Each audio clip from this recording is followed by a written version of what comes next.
pada ini. Selamat pagi Bu Elis, puji Tuhan, baik.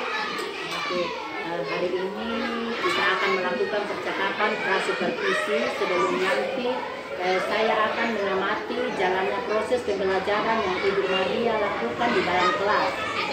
Nah, adapun tujuan supervisi yang dilakukan kali ini itu adalah untuk mengetahui dan juga mengevaluasi jalannya proses pembelajaran yang Ibu lakukan di kelas. Kenapa kita hari ini melakukan percakapan prasupervisi? Tujuannya adalah sebagai persiapan awal sebelum nanti Ibu melakukan kegiatan pembelajaran agar lebih siap dan juga lebih percaya diri, sehingga nanti akan memberikan pembelajaran yang terbaik bagi murid. Begitu ya Ibu. Baik Bu, nanti ada beberapa pertanyaan yang saya akan ajukan kepada Ibu Maria. Kira-kira tujuan pembelajaran yang Ibu capai nantinya apa ya Ibu? Bisa dijelaskan sedikit? Ya Bu, untuk tujuan pembelajarannya ada dua. Satu, yaitu peserta didik dapat menjelaskan tugas di gereja dan orang-orang yang melaksanakan tugas pelayanan di gereja. Dan sesudah itu siswa juga dapat menjelaskan tindakan pelayanan di gereja.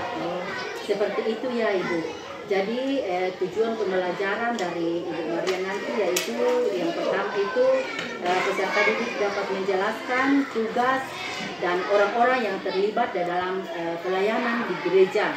Yang kedua itu peserta didik dapat menjelaskan tindakan melayani di gereja. Lalu bagaimana dengan area pengembangannya yang nanti Ibu Maria akan capai? Area pengembangan nanti saya ambil dua ya Bu. Yang pertama ada area pengetahuan dan yang kedua ada area keterampilan.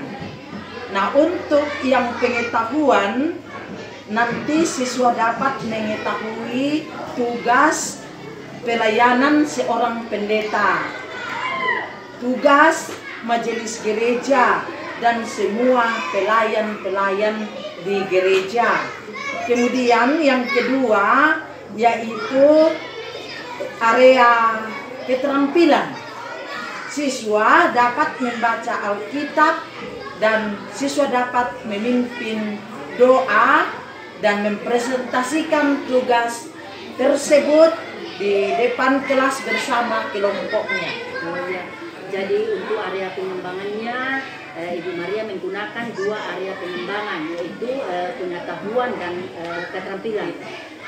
Untuk pengetahuannya dengan cara memahami tugas pokok dari pelayanan di gereja, dan keterampilan itu Ibu Maria akan mengarahkan anak didiknya untuk membaca Alkitab, kemudian mempresentasikan hasil kelompoknya.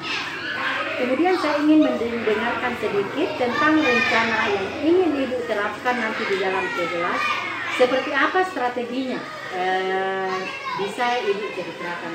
Kalau untuk strateginya Bu, akan saya menggunakan pembelajaran berdiferensiasi berdasarkan kesiapan siswa.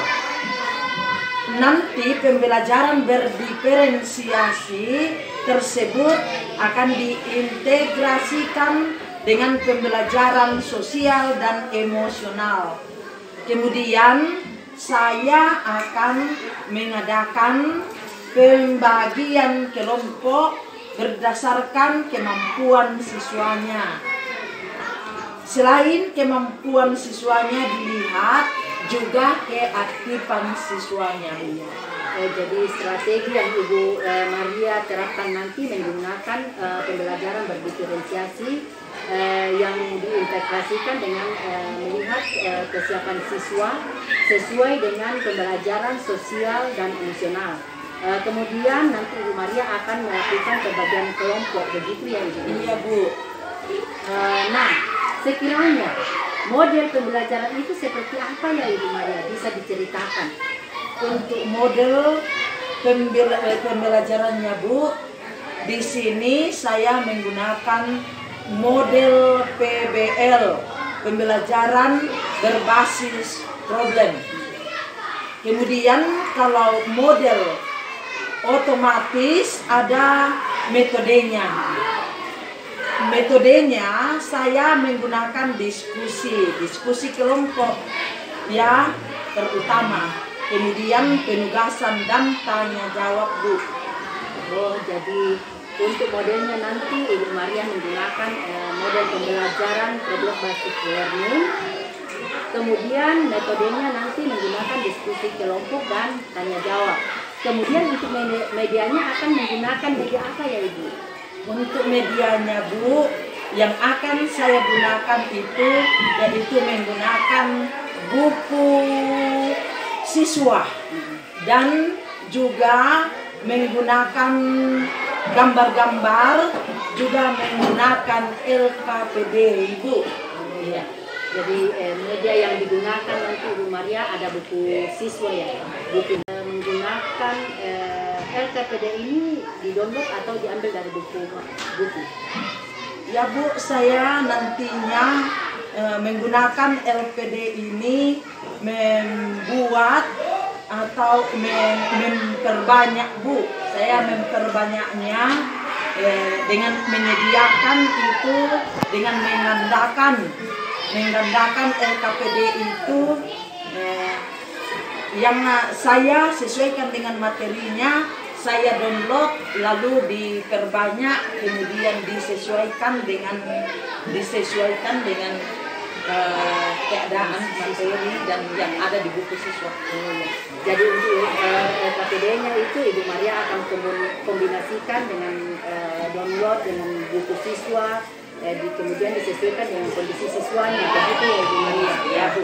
Kemudian untuk jadwal pelaksanaannya Ibu Maria akan melaksanakan pembelajaran tersebut pada hari apa ya?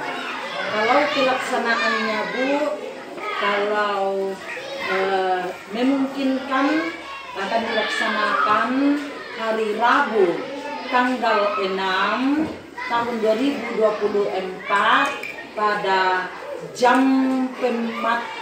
mata pelajaran pendidikan agama Kristen dan budi pekerti, yaitu pukul 9.45 sampai selesai atau jam E45 sesuai jadwal pelajaran tersebut.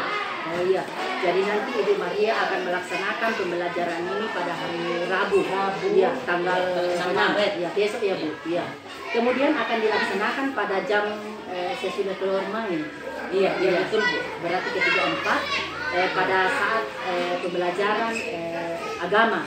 Nah, nanti pada saat Ibu melakukan pembelajaran, saya akan datang ke kelas Ibu untuk melakukan supervisi kelas.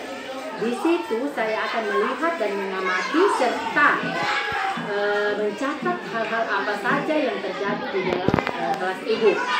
Itu ya Ibu Maria. Nah, nanti setelah Ibu melakukan kegiatan supervisi, saya akan melakukan kegiatan pasca observasi. Sebelum kita akhiri, apa yang Ibu dapatkan dari hasil percakapan kita hari ini? Baik Bu, yang saya dapatkan adalah sudah ada gambaran bagaimana nanti ketika pelaksanaan pembelajaran di kelas, kemudian yang apa saja yang saya perlu persiapkan dan cara saya untuk mengkondisikan peserta didik saya juga agar lebih siap dalam menerima pembelajaran. Oh iya, begitu. Sampai jumpa besok di hari Rabu pada jam ke-3 dan ke-4 ya Bu. Iya, mudah-mudahan. Oke, terima kasih.